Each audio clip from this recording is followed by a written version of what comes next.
Hey, my name's James Nicholson, and you're interested in getting your first buy-to-let property. Well, congratulations on making that decision. I've been investing for 23 years now, and owning a portfolio of buy-to-let properties has been one of the smartest things that I've ever done in my life. Now, I'm also a business owner, and I've had ups and downs in business, but that portfolio has allowed me to release big chunks of cash at various times to do exciting things with business and to grow even more property in my life. Now, I'm on a journey currently of building a portfolio for my two daughters.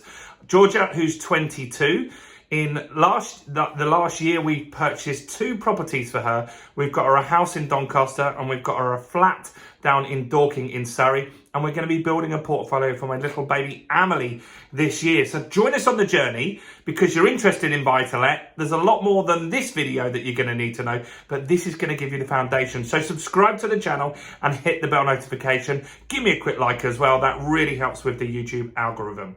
So buy-to-let. Is it still a good thing?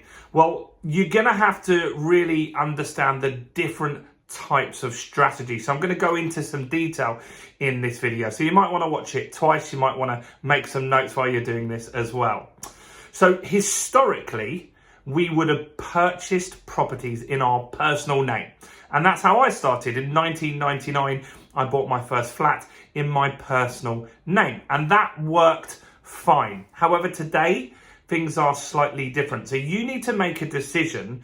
Do you think you're just going to get one buy-to-let, or are you looking for a portfolio? I think you probably would like at some point to add some more to it. So let's set this up in the right way. So first and foremost, if you buy in your personal name, there's something called Section 24. Now, I've made videos on the channel about this, so do make a note. That's why you want to subscribe, guys, because I've got all this content down for you guys.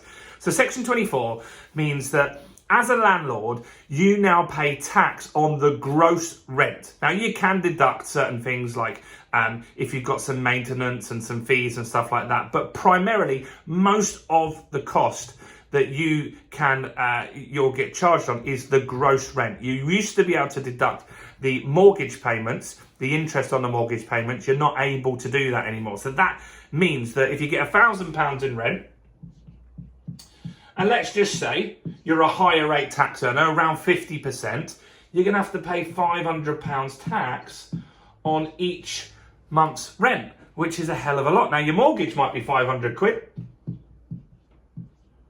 which means you're left with zero. Not very attractive. Now, keep watching because that isn't how you have to run this. But I just want to give you guys an understanding on the difference. So if you have it in your personal name, the tax, look, in a nutshell, if you invest in a personal name, the tax is prohibitively expensive. So it doesn't work very well. So what can you do?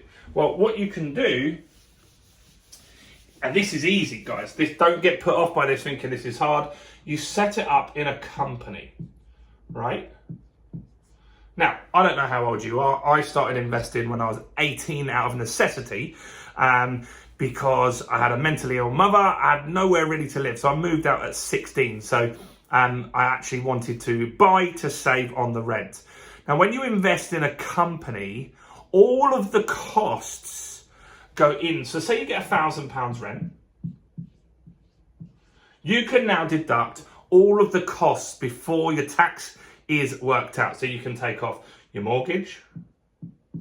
You can take off your phone bill because you probably need a phone, right, to run a business. You can take off if you buy a laptop on finance. You can deduct the costs of that. You can take off travel that you might need to do. And there's tons of things, right? I'm not going to go through all of those. But essentially, you will reduce the profit of the business by stuff that you need to run. And then you'll pay tax, which is going to be 25% eventually on the profit of the business. So out of £1,000 rent, you might make £300 profit. And that's what you're going to pay tax on, not the £1,000 when you buy it in your personal name. I hope that makes sense, right? So first thing is that you set up the property in a limited company. Now, your mortgage broker can talk you through that. It's not difficult. It takes 2 minutes to set up. Then you just need to produce an annual accounts at the end of the year. You'd have to do that if you do it in your personal name. You've got to pay tax, right? So it's not too different. But it's very, very straightforward to do. Now, there's other benefits of having it in your personal name. I've made tons of videos on this, but very quickly, if your children want to inherit the property from you and you have it in your personal name, they're going to pay inheritance tax, which is a hell of a lot of money. I saw a story the other day of somebody that purchased a property or inherited a house for £1 million, and the government wanted hundreds of thousands of pounds off them just to keep the property, which they couldn't do, so they had to sell their family home, which was awful. Now, you can add your kids to this company at any point, right? That's a very, very smart thing to do. So adding your children to the company is easy. Then when you pass away, unfortunately, they can just take that company on, right? And it's much more tax efficient. So that's another reason why you might do this as well. Now, if it's in a company, it's ring fenced as well, so you're protected from other claims. So if something happened to you personally and you were liable for something, you can't get that taken out of your company. So that's another positive thing. So what next do you need to get? Well, you're going to need a deposit. And on a buy-to-let mortgage, a deposit is 25%. 25%. Now you might think, oh, wow, I haven't got 25%. Okay, but you can partner with people.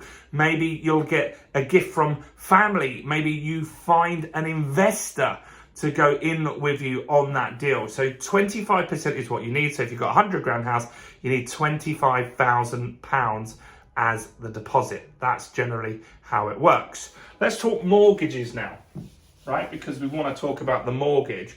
So let's just say you borrowed 100 grand. Now, there's two types of mortgages that you generally get. You get one called repayment, and you get one called interest only. Okay, so repayment or interest only, which one would you do? Now, if you have a residential property, say you already own a house that you live in, which maybe you do, then you'll most likely be on a repayment mortgage. And what that means is every month you'll pay your mortgage. Let's say it's £500. That's paying down some of the debt that you owe the bank, and it's paying the interest as well. So the payments are generally higher. Now, if you had a interest only mortgage, you're only paying the interest part of the loan. And so every month they'll accrue interest and you'll be paying that interest off. So rather than paying £500 a month, you might just pay £250. It can easily be half, depending on what the interest rates are at the time that you're looking at it. It could be half of what the repayment mortgage is. Now that's important because as a buy-to-let, you want to make profit from the rent. In fact, the lender won't lend to you unless you're actually making profit. So it's quite a good business model, because you could start a normal business. No one really cares if you make profit or not. They don't care about you. They care about themselves. Whereas a bank wants to make sure that you're actually going to be able to pay them back. So you have to make a certain amount of profit, which they'll determine. If you don't make enough profit on the deal, if the rent isn't high enough to cover the mortgage, they'll ask you for a bigger deposit, which you don't really want, right? And so in the south of England, sometimes normal buy-to-lets can be very, very difficult because of that, because you might need to put a bigger deposit in, right? Now, in the north, the rents are fairly high, but the properties are quite low. So this works very, very well. So those are the main things that you need. You need a deposit of 25%. You need to set up a company. That's very, very important as well. So you're protected. You can pass it on to your loved ones in a much easier way. You need to speak to a mortgage broker. Now, also, you need to find deals, and there's tons of different strategies that you can use to get good cash flow. You could do serviced accommodation. You could rent out as an HMO. You can do all of these things that we teach people. And I want to invite you to join us on a training. So I'm going to pin a comment below. If you click on that, you can sign up. Just put your details in, your name and your email. No money's involved in this, and you can join me on a free training to find out how to find deals, what's the right type of strategy to use, how to recycle your deposits. So that 25% that you put in, you can pull that back out as quickly as you'd like as well. So make sure that you click on the link and do register for that free online training. Do like this video, guys, subscribe, hit the bell, comment with any questions that you've got or any opinions. I'd love to see all of those as well. Check out all the other content on the channel, including this video right here. Bye for now.